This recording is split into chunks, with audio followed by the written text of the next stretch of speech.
বিএনপির চেয়ারম্যান জনাব তারেক রহমানের নেতৃত্বে 31 দফার ভিত্তিতে ইনশাল্লাহ আমরা আমাদের সর্বোচ্চ রক্তের বিনিময় হলো, আমাদের সর্বোচ্চ ত্যাগের বিনিময় হলো বাংলাদেশের মানুষের সে ভোটাধিকার, বাংলাদেশের মানুষের যে স্বপ্নের বাংলাদেশ, বাংলাদেশের মানুষের গণতন্ত্র, ভোটাধিকার, মানবাধিকার, নিরাপত্তা ইনশাল্লাহ আমরা আমাদের নিশ্চিত করব। আমরা দেশকে তাবেদার মুক্ত করতে চাই, আমরা দেশকে গণতান্ত্রিক করতে চাই। আমরা দীর্ঘ 16 বছর পর আমরা মানুষের ভোটাধিকার ফিরে পেতে চাই। আজকে বিদেশি শক্তি, তাবেদারি সেই রাষ্ট্রগুলি এবং দেশের অভ্যন্তরে লুকিয়ে থাকা অনেক ষড়যন্ত্র চক্রান্তকারীরা এই দেশের এই সামনে 12ই ফেব্রুয়ারি ভোটকে নস্যাৎ করার জন্য তারা আজকে চক্রান্ত ষড়যন্ত্র করছে। আজকে কখনো প্রার্থীকে, কখনো দলীয় নেতাকর্মীকে হত্যা করার মাধ্যমে তারা এই দেশের যে ভোটাধিকার, মানুষ আবার যে ভোটাধিকার অধিকার ফিরে পাচ্ছে তাকে নস্যাৎ করতে চায়।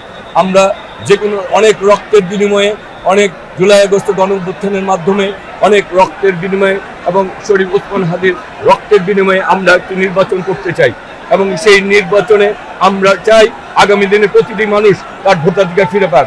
যারা শরীফ ওসমান হাদিকে হত্যা করেছে তারাও এই নির্বাচন বানচাল করতে চেয়েছিল, যারা আমাদের সহযোদ্ধাদের হত্যা করছে তারাও এই নির্বাচন বানচাল করে তাদেরকে ভোটারদেরকে তারা ভয় দেখাতে চায়।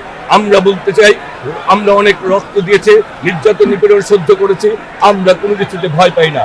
আমরা যতক্ষণ না পর্যন্ত মানুষের ভোটাধিকার, মানুষের গণতন্ত্র ফিরে না আসবে ততক্ষণ পর্যন্ত আমরা একের পর এক শহীদ হলেও এই মানুষের অধিকারকে ইনশাল্লাহ আমরা বাস্তবায়ন করব। সরকারের উচিত এই দেশের প্রতিটি মানুষের নিরাপত্তা নিশ্চিত করা এবং নির্বাচনের নিরাপত্তা নিশ্চিত করা এবং যারা প্রার্থী তাদেরকেও নিরাপত্তা নিশ্চিত করা। কিন্তু আজকে যদি তারা এটি ব্যর্থ হয় তাহলে এর দায়িত্ব তাদেরকে নিতে হবে। আমরা যারা আমরা আজকে প্রার্থী হয়েছি জনগণের ভোটাধিকারকেই বাস্তবায়ন করার জন্য, আমরা প্রার্থী জনগণের ভোটাধিকারকে বাস্তবায়ন করার জন্য। সুতরাং আমরা আমাদের সর্বোচ্চ ত্যাগের বিনিময় হলো এই জনগণের ভোটাধিকার ইনশাল্লাহ আমরা এই বাস্তবায়ন করব। তাতে যদি আমাদেরকে মৃত্যুবরণ করতে হয় আমরা পিছপা হব না ইনশাল্লাহ। আমরা অতীত রাজপথে ছিলাম, এখনো আছি, মানুষের ভালোবাসা নিয়ে আমরা মানুষের ভোটাধিকার বাস্তবায়ন করেই আগামী দিনে গণতান্ত্রিক বাংলাদেশের শুভ সূচনা করব তারেক রহমানের নেতৃত্বে ইনশাল্লাহ।